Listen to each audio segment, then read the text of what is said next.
Merhabalar, kanalıma hoş geldiniz sevgili örgüsever dostlar. Bu videoda sımsıcak, yumuşacık, bir o kadar da hafif kışlık bir hırka örüyoruz.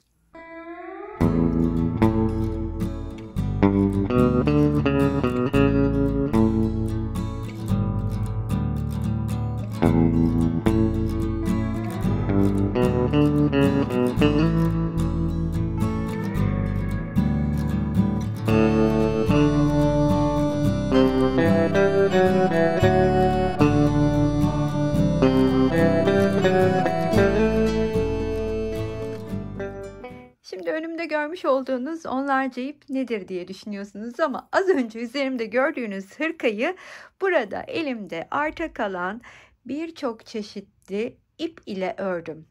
Bu iplerin tek ortak özelliği kışlık iplik olmalarıydı. Moher, tiftik, tavşan, yün gibi sim, pul birçok ipi bir arada kullanarak bu dünyanın en bohem, en salaş, en serseri hırkasını ördüm aslında diyebilirim. Videoya kısa bir ara. Sizlere katıl butonundan söz etmek istiyorum. Katıl butonuna tıklayarak oradaki seçeneklerden birini kendinize göre değerlendirip bana destek olabilirsiniz. Bütün katıl destekçilerime kucak dolusu sevgiler, teşekkürler. Tek beden olarak düşünebilirsiniz bunu. Yani 36'dan böyle 44-46 bedene kadar hanımefendiler çok rahatlıkla giyecektir. Çünkü esneme payı da olan bir hırka. Ama tabii ki çok daha büyük bedende olan hanımefendiler 46-44 beden üstünü ve 50 bedenin üstüne çok daha rahatlıkla olsun diye düşünüyorsanız motifleri bir sıra fazla örmeniz yeterli olacaktır. Ben motiflerimi 5 sıra olarak örüp birleştiriyorum. Bu 4. sırası. 5. sırasında birleşirken hırka formunu veriyor olacağız. Ben yine her zaman olduğu gibi %80 genelde olduğu gibi bu hırkada da tasarımı kendime ait olan Gorgeous motifimi kullandım. Sizler dilediğiniz motifi kullanabilirsiniz. Motifim bu 4 sıralı haliyle 12 santim civarı. Farklı türde ipler kullandığım için çok az milim farkları olabiliyor ama hırkanın bütününü çevirdiğimde bu bir sorun teşkil etmiyor. İnceli kalınlığı olan ipleri bir arada kullanarak ortak bir ölçü yakalamaya çalışıyorum. Hırkayı bedenini oluştururken 5. sırasında ise motiflerim ortalama 15 santim civarına ulaşmış oluyor. Her bir motifimin size bu şekilde güzelliğini göstermek istedim.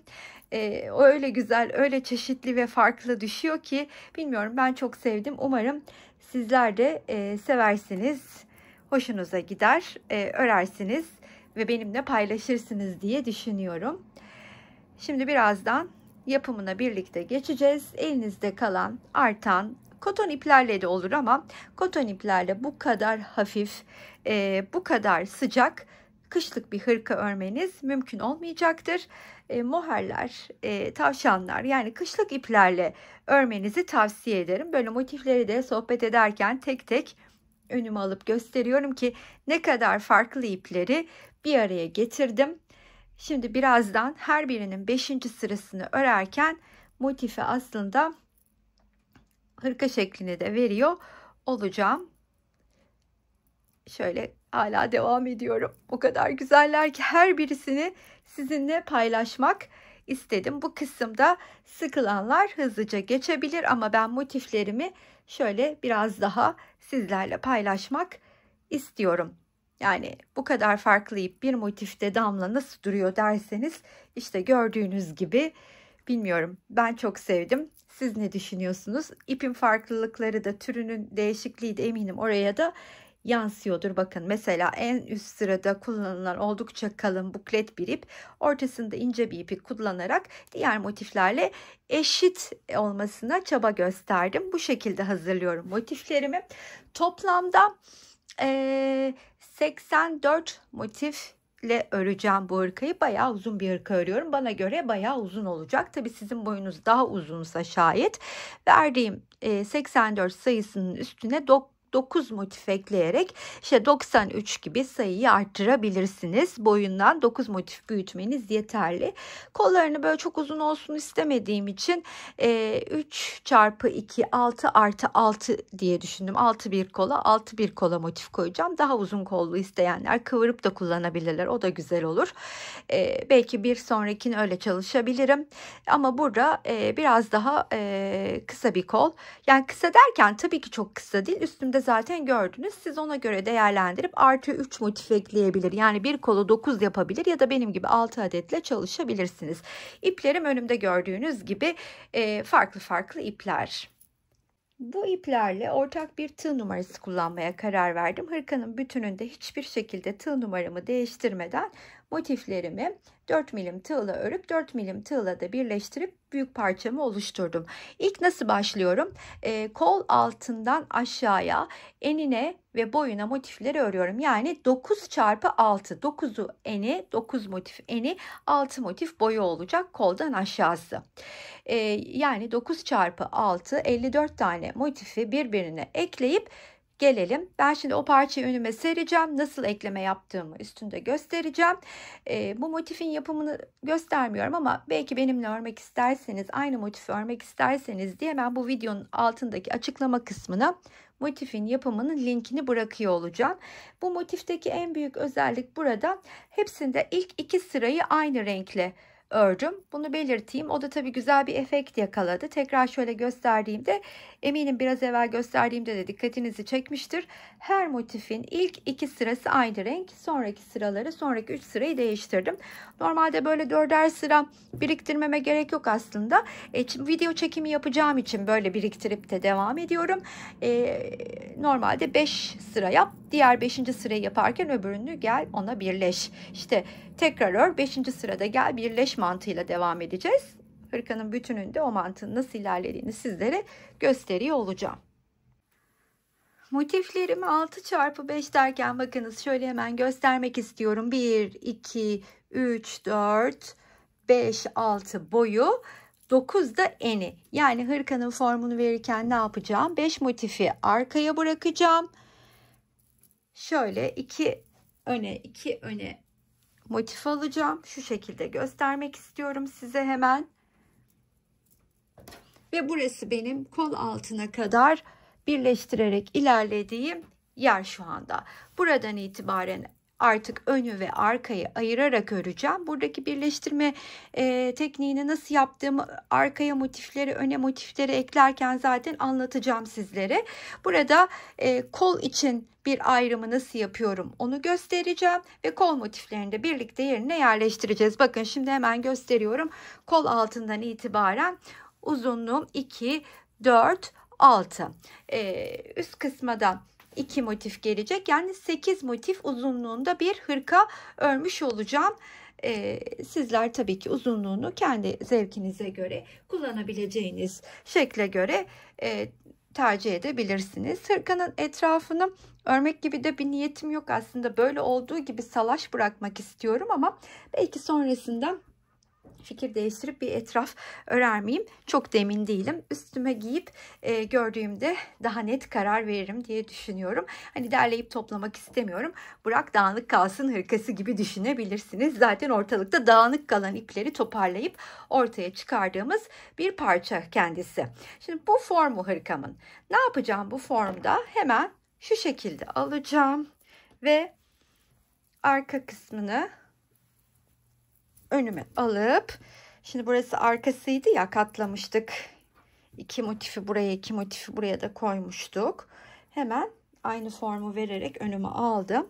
Şimdi ben 5 toplamda 10 tane motifi şöyle hemen yerleştirmeye başlayacağım. Burada ilk motifimi nasıl yerleştirdiğimi gösterirken de zaten birleştirme tekniğini de anlatmış olacağım. Daha sonra yanına hemen bunu da eklediğimde bu motifi de 2 motifin arasına da nasıl yerleşiyoruz onu da gördüğümüzde birleştirme tekniğiyle ilgili bir sıkıntımız kalmamış olacak. Öyleyse beraberce birleştirme kısmına geçelim. Yine ufak ufak iplerimle dağınık parça parça olarak eklemeye başlayacağım. Mesela ilk motif olarak bunu hemen aldım. Bunu neyle birleştirmeye karar verdim? Bunu da hemen şöyle artan bir tavşanımla mı birleştireyim? Bakayım böyle. Bu da bir de güzel oluyor ki onunla mı yapsam, bununla mı yapsam diye çok zevkli oluyor. Bununla da buraya ekleyeceğim. Burada tam olarak birleşeceğim yer, biliyorsunuz arkayı önüme 5 motifi almıştım şöylece önüme. 5 motifi yerleştireceğim. Üstüne tekrar 5 motifi yerleştireceğim. Daha sonra ön kısma geçip önü yerleştirirken de hem omuzu hem de kol evini oluşturmuş olacağız. Sıradaki motifimi aldım. Geldim şimdi buradaki iki kenarını ördüm. Bir kenarının içine bir adet üçlü örüp bir de zincir çektim. Şu iki tane motifin kesiştiği yerin ortasını batıyorum. İlmeğimi içinden çıkartıyorum. Bir zincir çekip aynı köşenin içine 3 tane ikili trabzan örüyorum. Daha sonra tığdan çıkıyorum. Karşısındaki denk gelen boşluğa batıp ilmeğimi içinden çıkartıyorum. Bir zincir çekiyorum. Bu köşenin, bu boşluğun içine yine 3 tane ikili trabzanımı örüyorum. Yine tığdan çıkıp karşıdaki denk geldiği köşenin boşluğun içinden çıkartıp kilitliyorum. Birleştirmemi hep böyle yapıp ilerliyorum hırkanın bütününde. 3 tane örüyorum, çıkıyorum, karşısındaki denk gelen boşluğun içinden geçip kilitliyorum.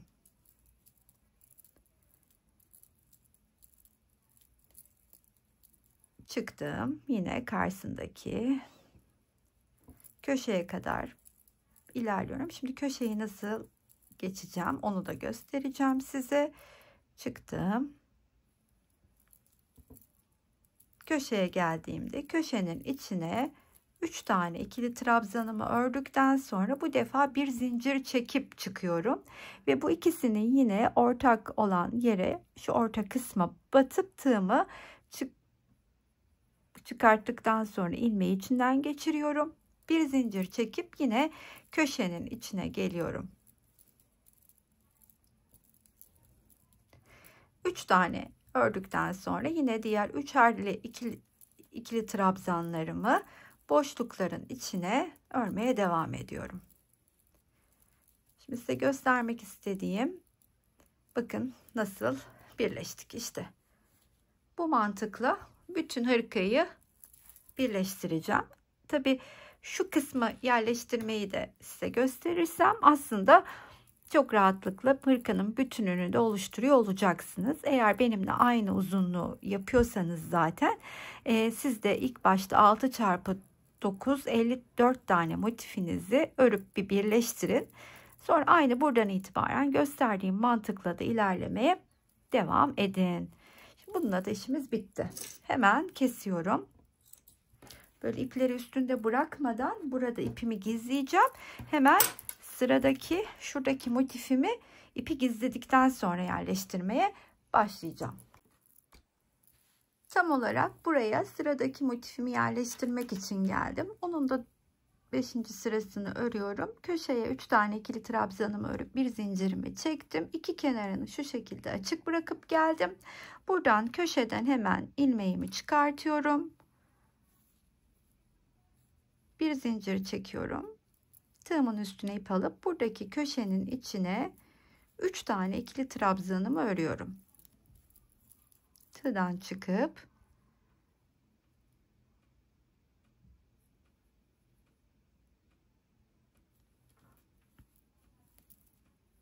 karşıdan birleştirmeye devam ediyorum. Biraz evvel göstermiş olduğum mantıkla bu birleştirmeyi birçok projenizde uygulayabilirsiniz. Ben çok severek kullanıyorum. Çok da güzel düşüyor.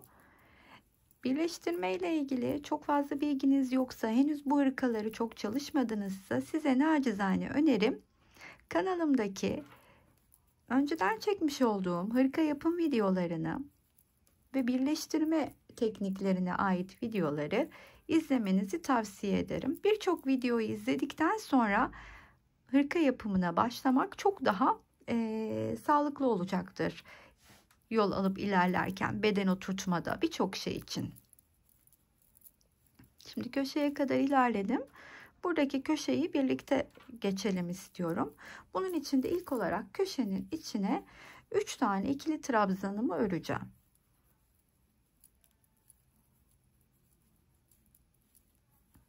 Daha sonra bir zincir çekip tığdan çıktıktan sonra bu üçünün tam karşısındaki bu motifin içine batıp kilitledikten sonra tekrardan buradaki köşenin içine geliyorum. Bir diğer üçlü grubumu örüp tığdan çıkıyorum. Bu defa da artık üst kenarı diğer motifle birleştirmeye başlıyorum. Yani bu ortaya yerleştirdiğim motifin bir kenarı burayla, diğer kenarı da üstle birleşip tamamlayacak. İşte bu mantıkla da yan yana motifleri ekleyeceğim. 5 tane motifin tamamladıktan sonra yan yana eklemeyi, hemen üstüne 5 motif daha ekleyeceğim. Arkayı bitirmiş olacağız. Ön kısma geldiğimizde biraz daha detaylı. Ben ön kısmında bir tarafını yapıp gelirim. Çünkü onun üstünde ilerlemek, diğer tarafı göstermek çok daha kolay olacak.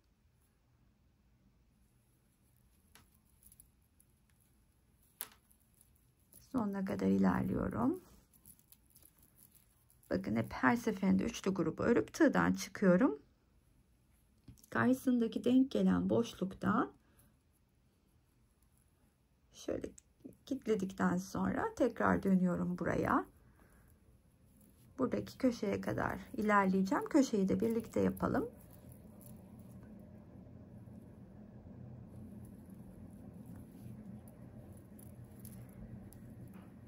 Üç tane ikili trabzanımı ördüm. Bir zincir çekip tığdan çıkıyorum. Ve burada hemen ikisinin böyle orta kısmına batıyorum.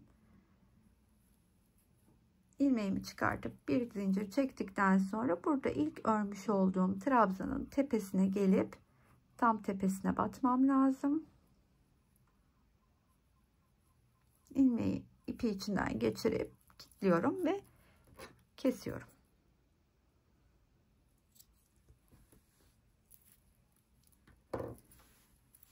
İki taneyi buraya eklediğim gibi şimdi sırasıyla 3, 4, 5'i ekleyeceğim. Hemen üste çıkıp 1, 2, 3, 4, 5 tane daha yapıp arka ileşimi tamamlamış olacağım. Hırkamın arkadaki onlu motifini arka kısma şöylece gösterdiğim gibi yerleştirdim.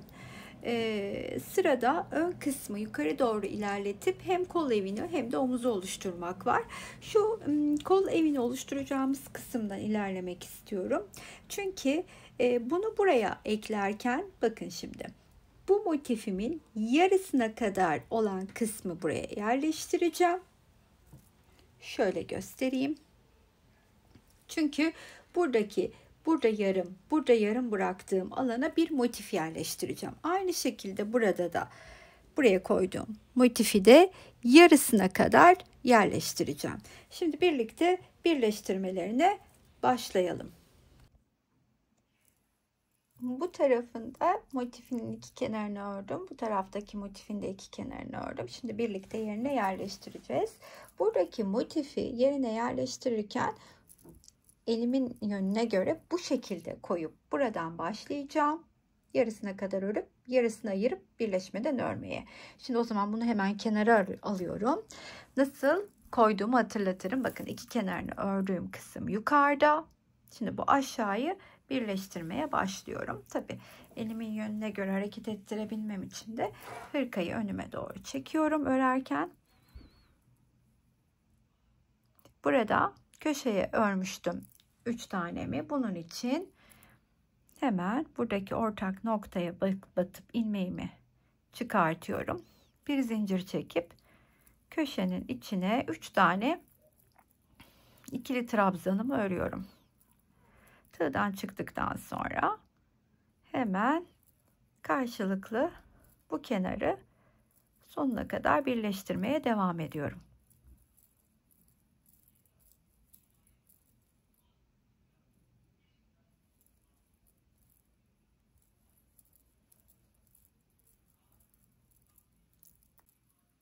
Köşeye kadar ilerledim. Köşeye gelince 3 tane ikili trabzanımı örüp bir zinciri çektim. Hemen arkada 3 motifin birleştiği noktaya batıp ilmeğimi içinden çıkartıyorum ve kol evimi oluşturmak üzere bu motifi yarısına kadar birleştirmeye başlıyorum. İlk olarak köşeye diğer üçlü trabzan grubumu örüyorum. Tığdan çıkıp hemen arka tarafla birleşiyorum. Tekrar şunu açalım. Diğer boşluğu doldurup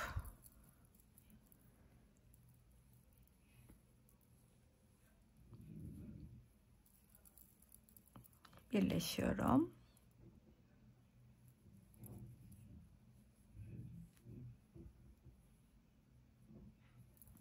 Buradaki üçlü trabzan grubumu da ördükten sonra artık yan tarafla son birleşmeyi yapacağım.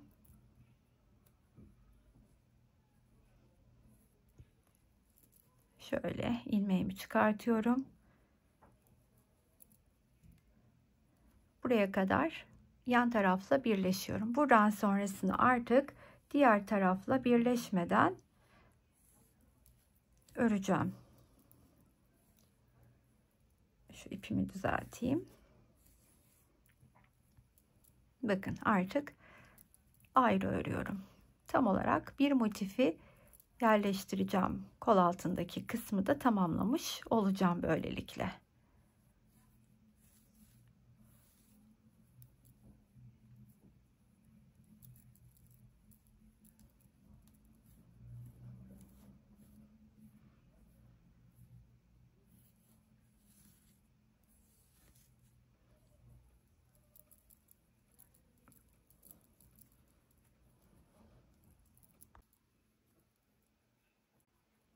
Köşenin içine de son üçlü grubumu örüp aradaki iki zinciri de çektikten sonra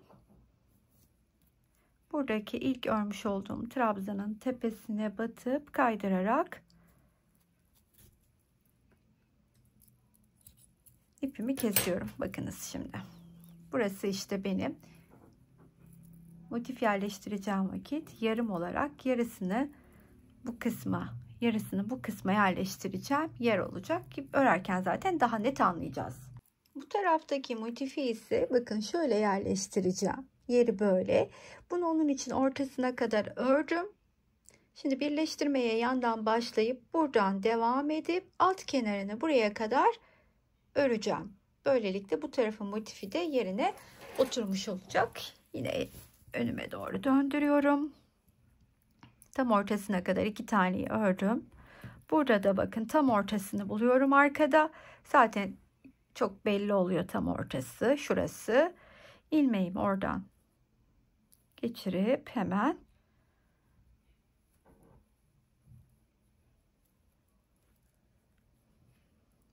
karşılıklı birleştirerek bu motifimi de yerine oturtayım. Birleşme mantığını anladığımız için bundan sonrasını sadece hangi motifi nereye koyduğumu söylemem yeterli olacaktır diye düşünüyorum. Yeri belli.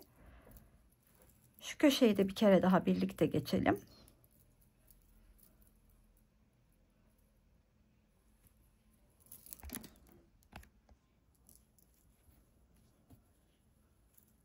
Köşeye geldim.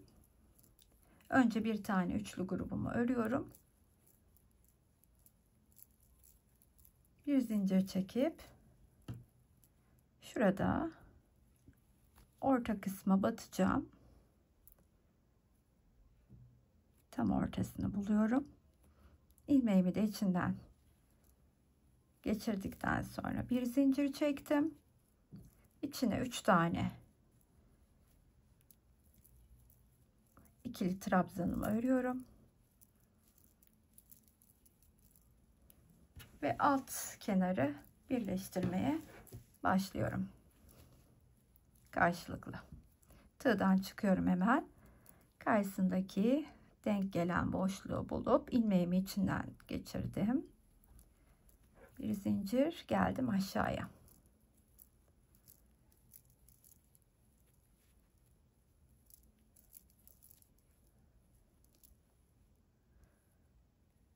kenarın sonuna kadar birleştirerek örelim. Şimdi sırada bu kol ayrımını yaptığımız motiflerin üstüne bir motif ekleyip bu kenarla birleşerek hem kol evini oluşturup hem de omuzu oluşturmak var. Bunun için de sadece motiflerimizin hem sağ hem solu birlikte yapacağız. Sadece böyle bir kenarlarını örüp geliyoruz. Burada da aynen öyle. Önce bir tarafı yapalım. Şimdi bunu buraya ördükten sonra ördüğüm kısmı kol evinin olduğu yere koyuyorum. Kenarını geçtiğim kısmı şöyle biraz daha detaylı göstereyim. Sonrasında ise hemen üst kenarla birleşmeye başlıyorum. Bunu bu tarafa koydum. Tığımdan çıkıyorum. Buradaki köşeden geçirdikten sonra köşeye gelip 3 tane ikili trabzanımı örüyorum. İlk olarak üst kenara birleştiriyorum. Bu ip biraz çok fazla katlı. Örerken bir tık daha zor oluyor ama her çeşit ipi kullanmak çok güzel bir hava verdi hırkaya. Ben çok sevdim. Zor olmak keyifli diyebilirim bunun için. Tabii hem evde kalan ipleri değerlendirmiş oldum.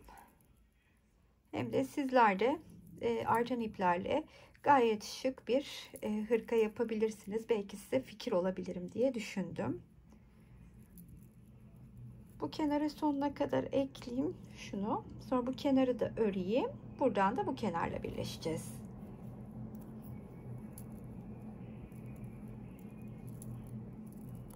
Üst kenarı bakınız böylelikle birleştirdim. İşte buradan dönüyorum. Bu kenarı hiçbir yerle birleştirmeden dönüyorum. Ve aynı mantıkla kenara örerek geçiyorum. Bu alt kısma kadar. Şurayı örerek gelmiştim. Bu kenarı üstte birleştirdim. Bunu döndüm. Şimdi bu kenarı birleştirdiğimde bakınız burada tam da kol evimi oluşturmuş olacağım. Yani bu iki kenarı örmeye, birleştirmeye başlıyorum karşılıklı. Burada üçlümü örmüştüm. Hemen buradaki köşenin içinden batıp ilmeğimi çıkartıyorum ve karşılıklı göstermiş olduğum mantıkla birleştirmeye başlıyorum.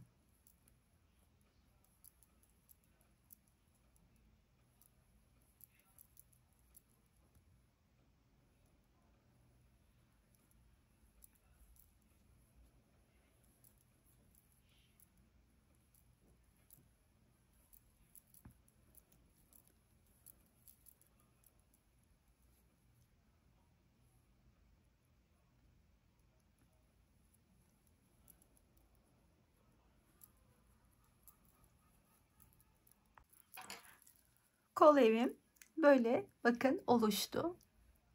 Şimdi sırada buradaki iki motifi de yerleştirdim. Ön kapak kısmını da tamamlamış olacağım ama ondan önce bu tarafında omuzla birleşerek kol evini oluşturalım. Bunun için yine bir motifimin tek kenarını örerek geliyorum ve bu defa bu yine örmüş olduğum taraf kol evine bakacak yerde kalıyor. Bu şekilde yerleştiriyorum ve ilk olarak alttaki motifle birleşmeye başlıyorum. Onun hemen kenarından batıp karşılıklı örerek birleşiyorum.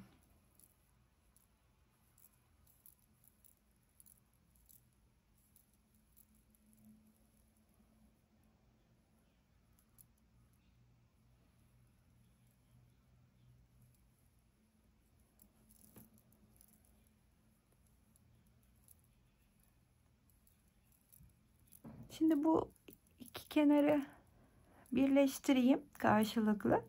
Şu kısmı da birleşmeden herhangi bir yerle örüp omuza gelelim.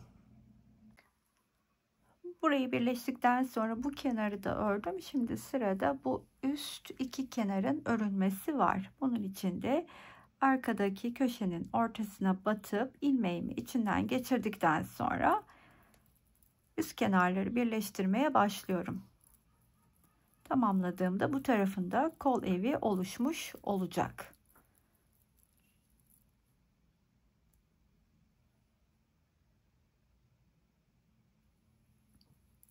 Şöyle bakın, hemen göstereyim. Şu kısım bizim kol evimiz.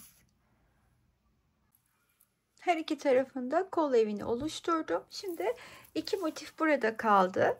Bunu buraya, bir tane de buraya, aynı şekilde buraya ve buraya eklemek üzere iki motifim kaldı. Size göstermiş olduğum yöntemle 4 motifi de ekleyelim. Hatta ben kolun birini de yerine ekleyeyim. Daha sonra diğerini beraberce örelim. Hırkamın ön taraflarını tamamladıktan sonra şöyle kolunu da yerine yerleştirdim. Aslında bakın, etrafını sanki burada önümde yatarken etrafını örmek istiyor. Hani bir tık örülse, toplansa, bir sık iğne geçirse güzel olur gibi hissediliyor ama ya sanki öyle yaparsam kafamdaki modelin dışına çıkacak gibi düşünüyorum.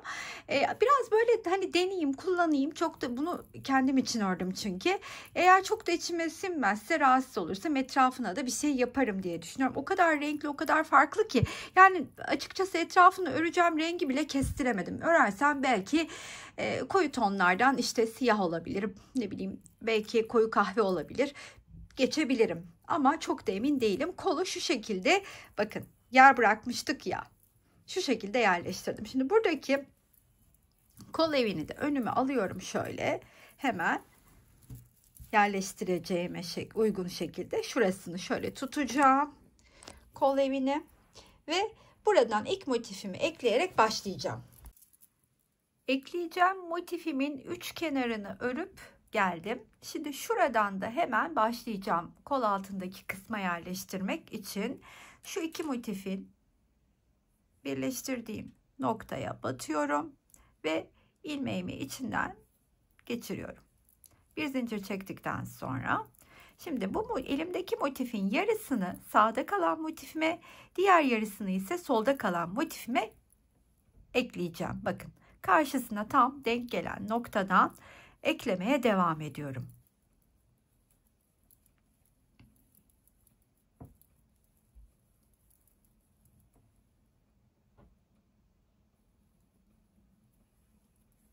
Şimdi buradayım. Bakın, burayı ördükten sonra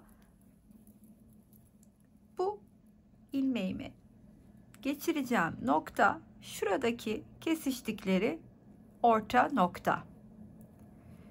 Sonrasında yeniden artık bu tarafa geçiyorum ve bu tarafımda kalan motifime birleşmeye başlıyorum.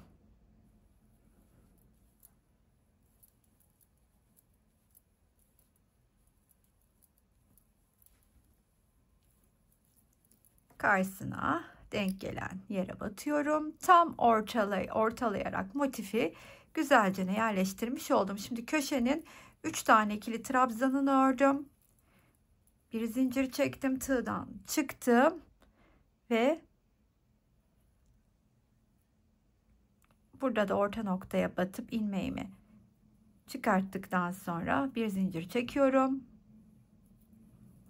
Arasından kaydırarak geçirip güzelce kilitliyorum.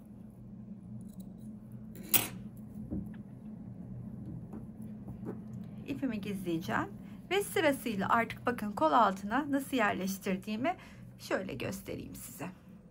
İşte bu. Bu katlandı mı bu şekilde hemen altta kalacak.